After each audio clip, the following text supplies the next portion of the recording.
Online science class में आपका स्वागत है। प्रिय विद्यार्थियों, हम पढ़ रहे हैं कक्षा 10 का अध्याय 4 प्रतिरक्षा एवं रक्षण। कल हमने प्रतिरक्षी और उसकी संरचना के बारे में अध्ययन किया। इसके बाद जो नेक्स्ट है वो है प्रतिरक्षियों के प्रकार।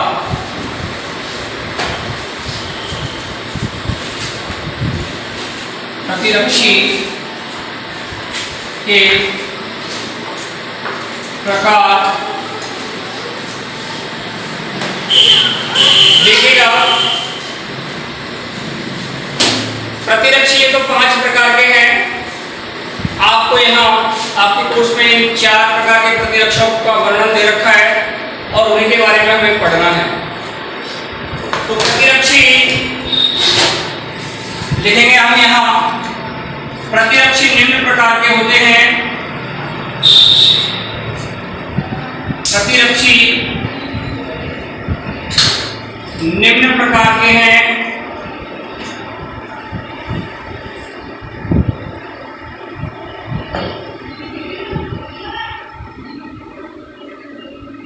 प्रतिरक्षी निम्न प्रकार के होते हैं। नंबर 1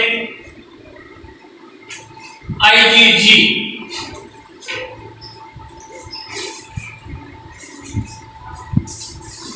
IgG प्रतिरक्षी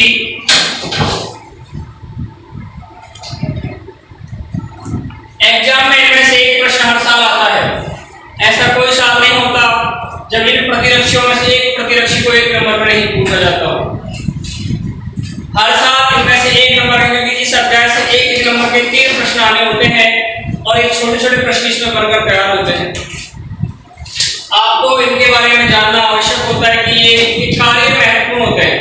प्रतिरक्षी IgG ये क्या करता है? आंवला प्लेसेंटा अपरा को पार करके जाने वाला एकमात्र प्रतिरक्षी है। जब बच्चा मां के गर्भ में पल रहा होता है तो एक कवच उस भ्रूण के चारों ओर आवृत हो जाता है, जिसे प्लेसेंटा या अपरा कहते हैं। ये प्लेसेंटा और अपरा उस भ्रूण के लिए पूर्णतः पोषण प्रदान करता है। लेकिन IgG एक ऐसा प्रतिरक्षी है जो उस प्लेसेंटा या अपरा को पार करके भी अंदर चला जाता है। तो ये इसका महत्वपूर्ण कार्य है। इसमें हम लिखेंगे IgG पहला प्रतिरक्षी है और इसमें लिखेंगे हम यह एकमात्र प्रतिरक्षी है जो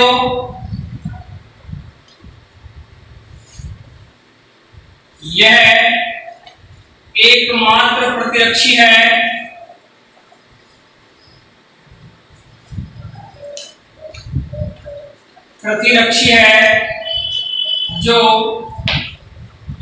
एकमात्र प्रतिरक्षी है जो आंवल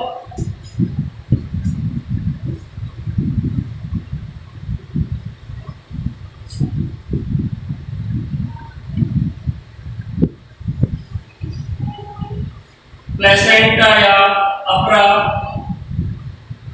जो आंवल या प्लेसेंटा या अपरा आंवल या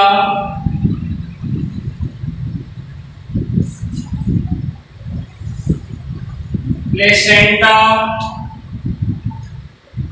या अपरा एकमात्र प्रतिरक्षी जो आंवल या प्लेसेंटा या अपरा को पार कर भ्रूण तक पहुंच सकती है, को पार करके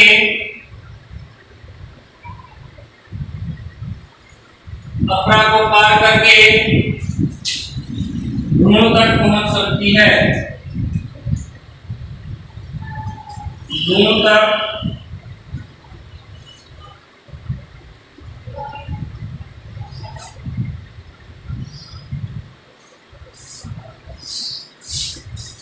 पहुंच सकती है। एग्जाम में कैसे पूछा जाता है? उस प्रतिरक्षी का नाम लिखो जो प्लेसेंटा या अपरा को पार करके भ्रूण तक पहुंच जाता है। इसके कार्य पूछेगा IgG के कार्य क्या है? IgG के कार्य क्या है? एक और इसका कार्य होता है कि रक्त स्राव में इसकी जो सांद्रता होती है वो ज्यादा होती है। IgG जो है इसकी सांद्रता और अन्य प्रतिरक्षी होते हैं उनकी तुलना में ज्यादा होती है। तो सीरम में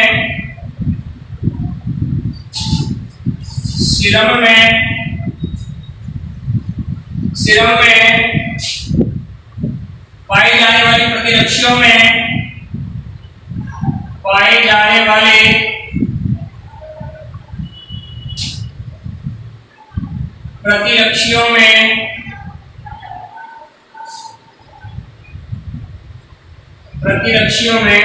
सीरम में पाए जाने वाले प्रतिरक्षियों में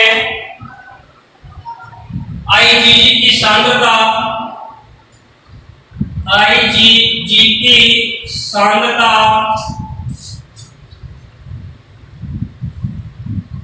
अधिक होती है, या ये कहिएगा सर्वाधिक होती है, सर्वाधिक होती है। रक्त स्राव में पाए जाने वाले प्रतिरक्षियों में किस प्रतिरक्षी की सांद्रता सबसे अधिक होती है? IgG। ये प्रतिरक्षी है जिसकी सांद्रता सबसे ज्यादा पाई जाती है। इसके बाद जो नेक्स्ट है वो है आपका IgM प्रतिरक्षी IgM।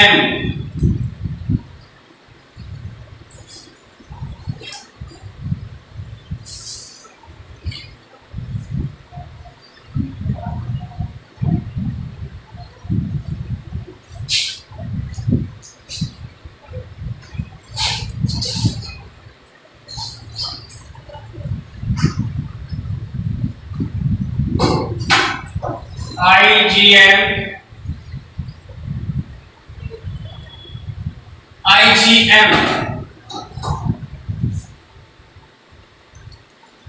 ये जो प्रतिरक्षी होता है IgM, ये अनुक्रिया से उत्पादित प्रथम प्रकार की प्रतिरक्षी होती है।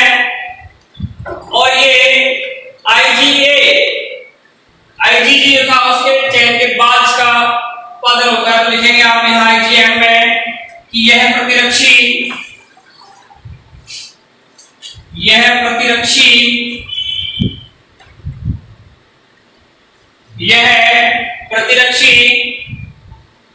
प्रतिजन की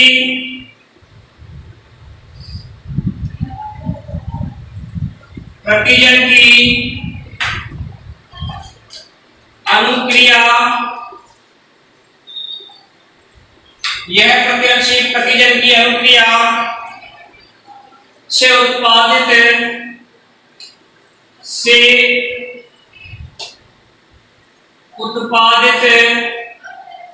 प्रतिजन की अनुक्रिया से उत्पादित प्रथम प्रकार की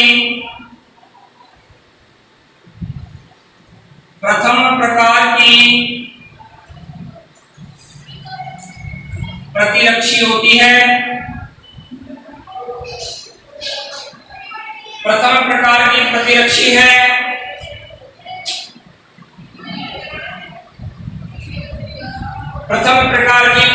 है आगे से लिखेंगे IgG का उत्पादन, IgM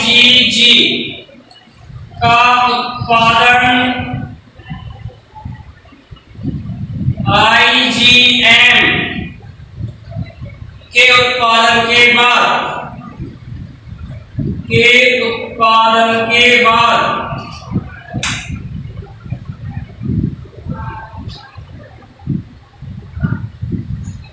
होता है। IgM के उत्पादन के बाद होता है। ये हो गया तुम्हारा IgM प्रतिरक्षी। इससे अगला नेक्स्ट जो है वो है IgA प्रतिरक्षी IgA का महत्वपूर्ण काम है, ये मां के दूध में पाए जाने वाला प्रतिरक्षी होता है। एक अकेला प्रतिरक्षी जो मां के दूध में पाया जाता है वो कहलाता है IgA प्रतिरक्षी। क्या कहलाएगा? IgA प्रतिरक्षी। लिखेंगे आप थर्ड नंबर डालकर प्रतिरक्षी IgA प्रतिरक्षी IgA।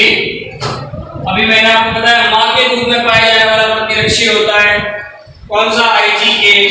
एग्जाम में ज्यादा कैसे पूछा जाता है कि मां के दूध में पाए जाने वाले प्रतिरक्षी का नाम लिखिए, मां के दूध में पाए जाने वाले प्रतिरक्षी का नाम लिखिए, तो आप क्या लिखेंगे, IgA। ये मां के दूध में पाए जाने वाला प्रतिरक्षी है, तो लिख लीजिएगा यह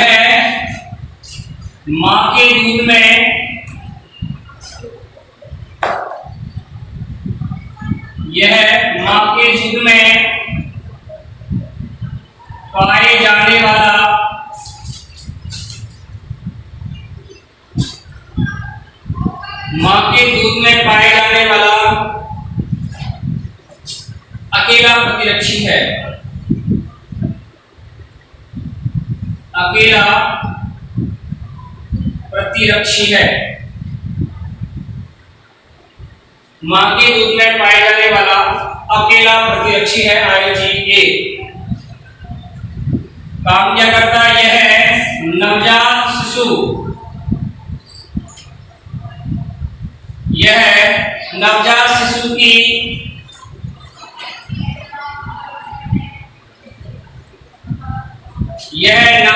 शिशु की प्रतिरक्षा के लिए महत्वपूर्ण है। नवजात शिशु की प्रतिरक्षा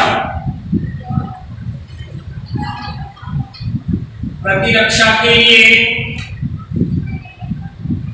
नवजात शिशु की प्रतिरक्षा के लिए महत्वपूर्ण है।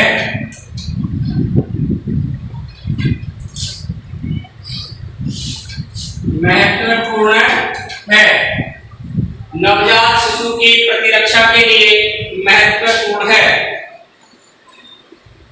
मां के दूध में पाए जाने वाला अकेला प्रतिरक्षी IgA क्या करता है, नवजात शिशु की प्रतिरक्षा के लिए उत्तरदायी है, यानी नवजात शिशु को प्रतिरक्षा प्रदान करता है कौन, IgA, जो मां के दूध में पाया जाता है। इसके बाद लास्ट है प्रतिरक्षी IgE। प्रतिरक्षी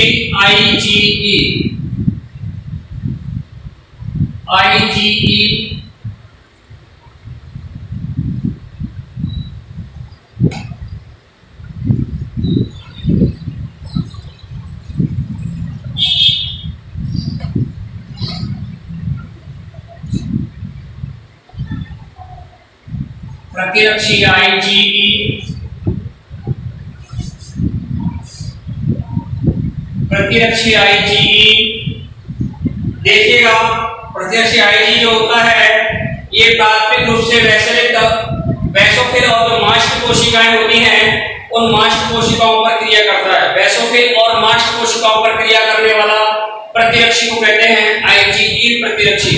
और इसका महत्वपूर्ण जो कार्य है वह है प्रत्युर्जरता और एलर्जी क्रियाओं में हिस्सा लेना। जो एलर्जी क्रियाएं होती हैं उनमें हिस्सा लेने का कार्य IgE का ही होता है। तो आप यहां लिख लें IgE में यह प्रतिरक्षी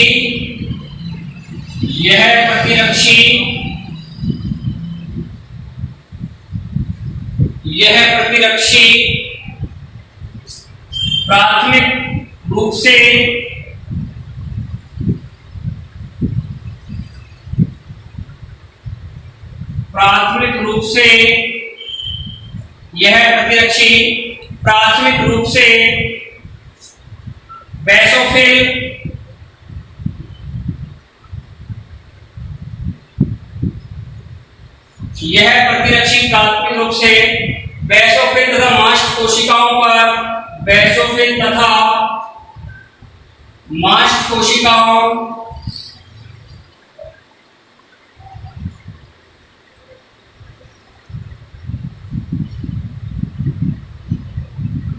बेसोफिल तथा मास्ट कोशिकाओं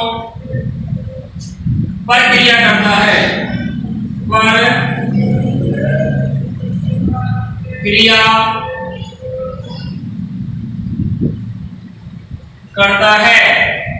प्राथमिक रूप से बेसोफिल तथा मास्ट कोशिकाओं पर क्रिया करता है। यह प्रत्युर्जरता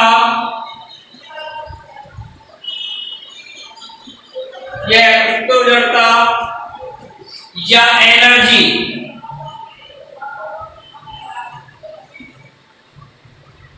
प्रत्युत जड़ता या एनर्जी क्रियाओं में हिस्सा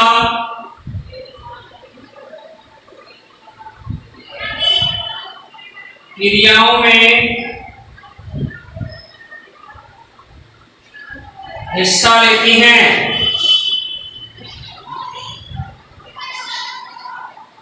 प्रत्युदरता या एनर्जी जो क्रियाएं होती हैं उनमें हिस्सा लेती है आईजीई प्रतिरक्षी जो होते हैं वो एलर्जन जो क्रियाएं होती हैं उनमें भी हिस्सा दिखाते हैं।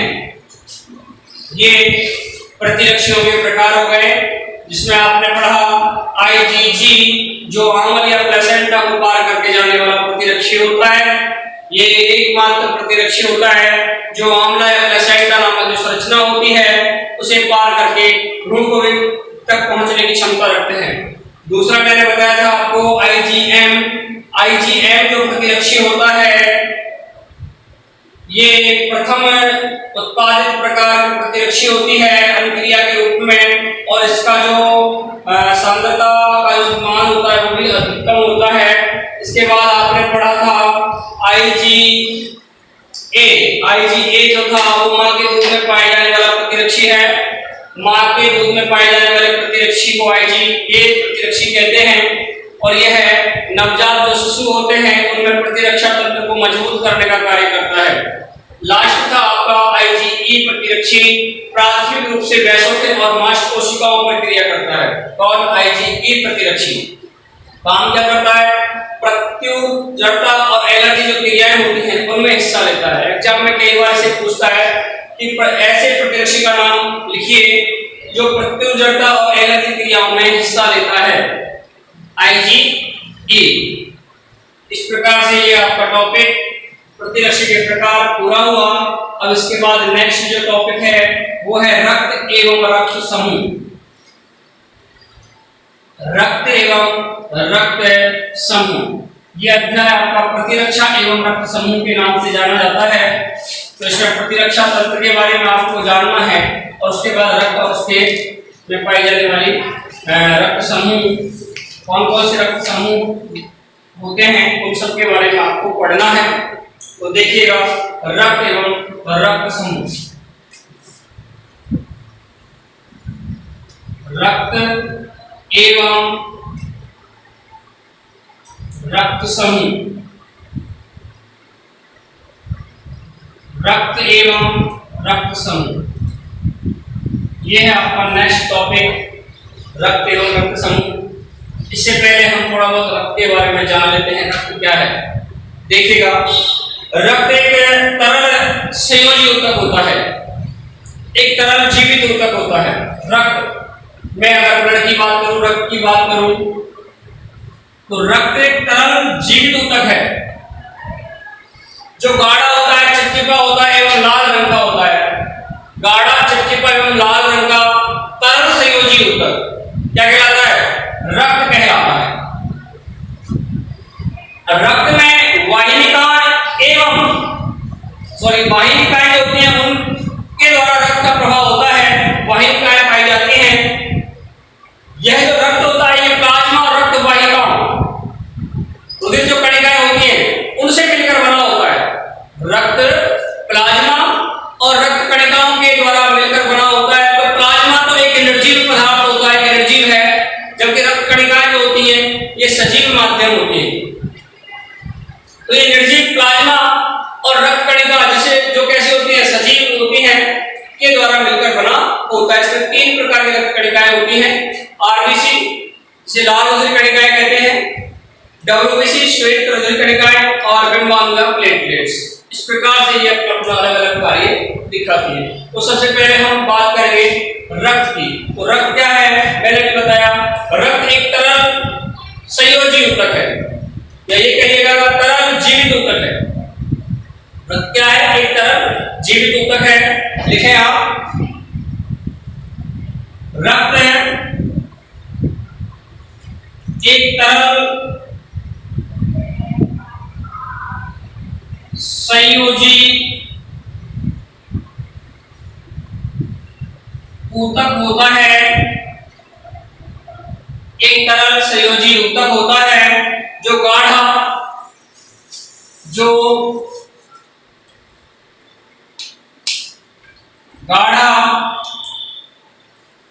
चिपचिपा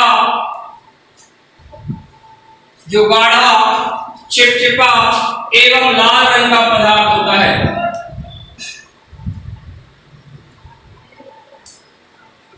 एवं लाल रंग का होता है। आपको पता होना चाहिए कि रक्त में जो लाल रंग होता है ये हीमोग्लोबिन के कारण होता है। रक्त में पाए जाने वाला वर्णक हीमोग्लोबिन इसके रंग को लाल कर देता है। हीमोग्लोबिन जो वर्णक होता है उसकी उपस्थिति से ही ब्लड का जो रंग होता है वो लाल होता है। तरल संयोजी ऊतक होता है जो गाढ़ा चिपचिपा एवं लाल रंग का होता है। यह रक्त वाहिकाओं या वाहिनिकाओं में प्रवाहित होता है। यह रक्त वाहिनिकाओं में रक्त वाहिनियों में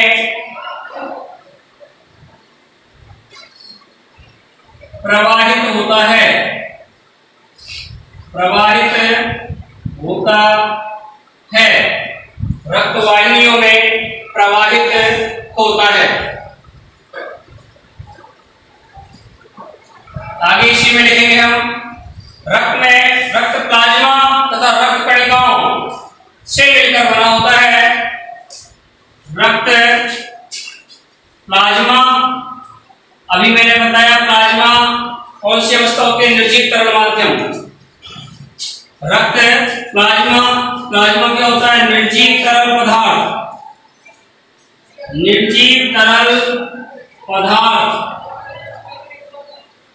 रक्त प्लाज्मा तथा रक्त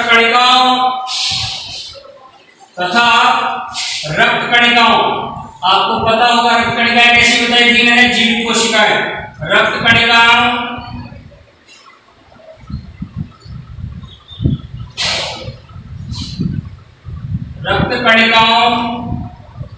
कणिकाएं कैसी होती हैं, जीवित, जबकि प्लाज्मा कैसा होता है, निर्जीव। रक्त कणिकाओं को क्वेश्चन मिल लेना, जीवित कोशिकाओं।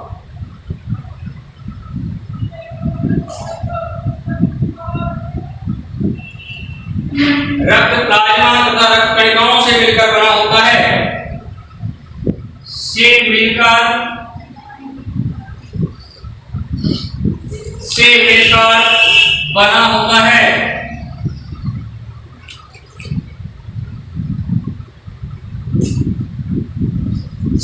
बना होता है। उन्हें ध्यान दें, एक तरल संयोजी ऊतक होता है जो गाढ़ा चिपचिपा एवं लाल रंग का पदार्थ है।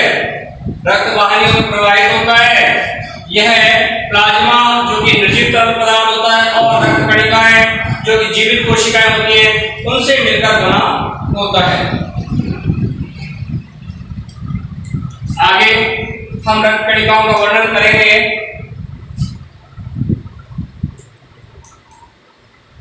देखिएगा, पहले आप थोड़ा बहुत इनके कार्य देख लीजिएगा कि प्लाज्मा के और इनके कार्य क्या होते हैं। इसी में आगे लिखेंगे हम। प्लाज्मा आंतों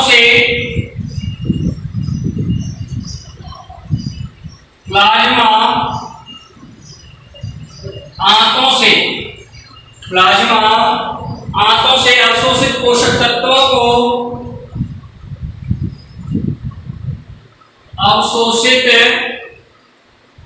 प्लाज्मा आंतों से अवशोषित पोषक तत्वों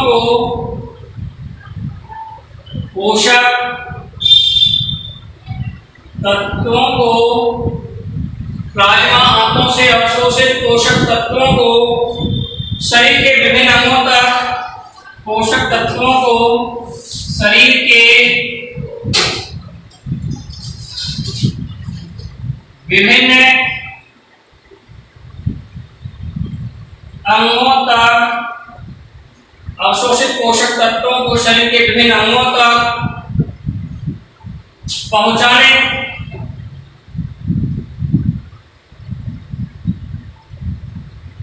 शरीर के विभिन्न अंगों तक पहुंचाने और विभिन्न अंगों से तथा विभिन्न अंगों से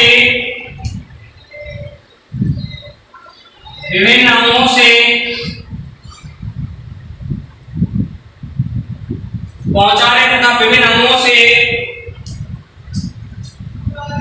हानिकारक पदार्थों को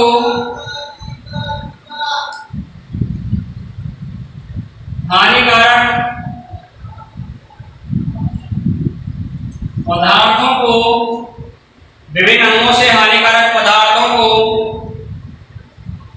उत्सर्जित अंगों तक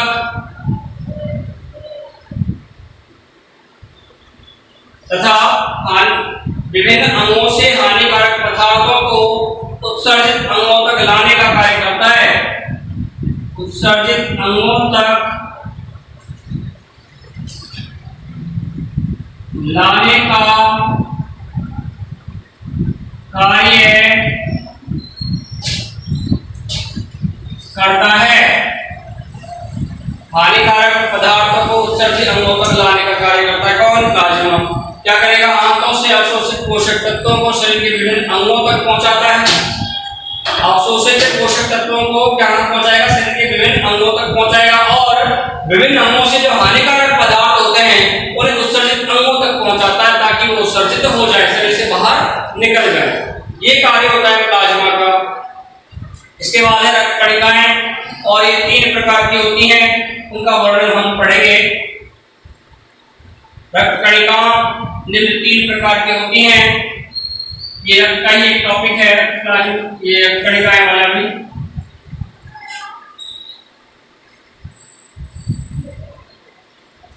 रक्त कणिकाएं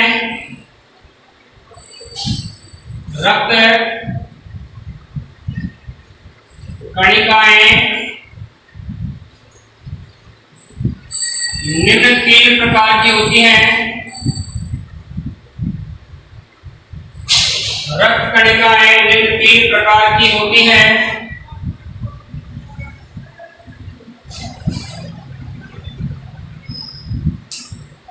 रक्त कणिकाएं निम्न 3 प्रकार की होती हैं। नंबर 1 लाल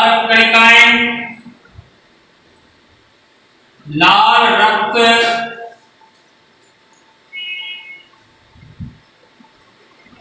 कणिकाएं। लाल रक्त कणिकाएं इन्हें कहते हैं आरबीसी। लाल रक्त कणिकाएं इन्हें कहते हैं आरबीसी। इनका काम होता है गैसों का परिवहन तथा विनिमय। लाल रक्त कणिकाएं जो होती हैं इनका काम क्या होता है? गैसों का परिवहन और उनका विनिमय। विनिमय का मतलब आदान प्रदान। लिखो आप इसमें, ये कणिकाएं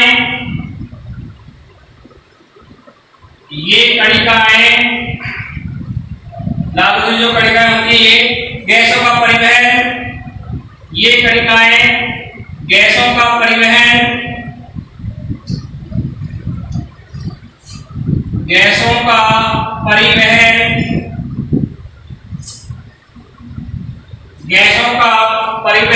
तथा विनिमय करती हैं।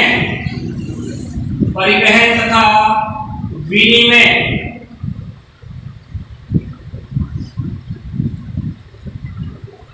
करती हैं।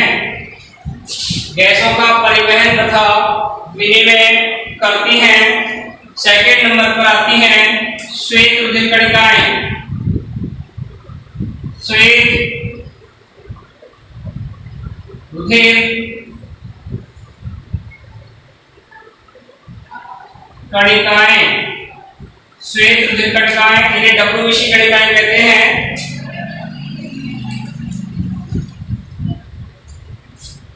इन्हें श्वेत रुधिर कणिकाएं कहते हैं। ये शरीर की रोगाणुओं से रक्षा करती है, मतलब शरीर का जो प्रतिरक्षा तंत्र है वो श्वेत रुधिर कणिकाओं के अनुसार ही कार्यशील होता है, क्रियाशील होता है। तो ये शरीर ये कणिकाएं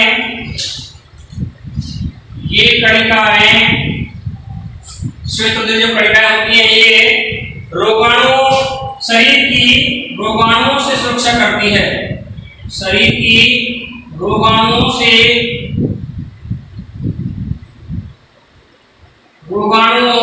से रक्षा प्रदान करती है।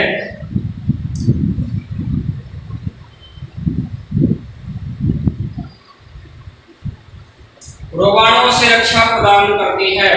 कणिकाएं शरीर की रोगाणुओं से रक्षा प्रदान करती है। और तीसरे प्रकार की जो कणिकाएं होती हैं वो होती हैं प्लेटलेट्स या बिम्बाणु। प्लेटलेट्स या बिम्बाणु ये थर्ड टाइप की कणिकाएं होती हैं। ये थर्ड टाइप की कौन कणिकाएं हैं जिन्हें प्लेटलेट्स या बिम्बाणु कहते हैं।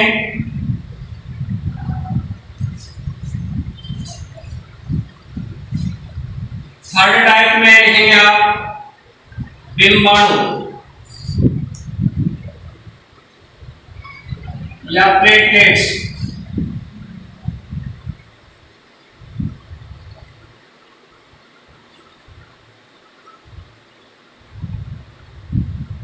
बिम्बाणु या प्लेटलेट्स देखिएगा, मैंने आपको बताया थोड़ी देर पहले, ये रक्त स्राव को रोकती हैं। जब हमारे शरीर में कहीं चोट लग जाती है तो चोट वाले स्थान पर बिम्बाणु कणिकाएं पहुंच जाती हैं और रक्त स्राव को रोक रक्त के थक्का बनाने का कार्य करती हैं। तो आप लिखेंगे रक्त वाहिनी की सुरक्षा।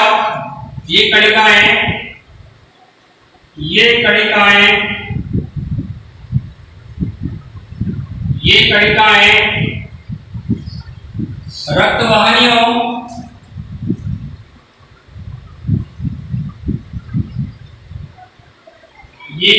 रक्त वाहिनियों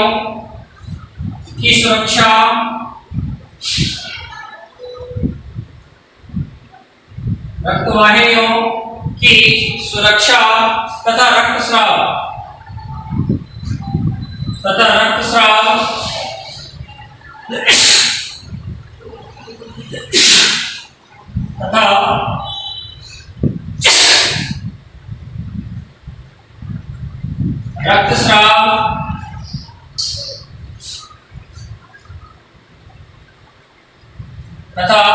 रक्तस्राव रोकने में मदद करते हैं।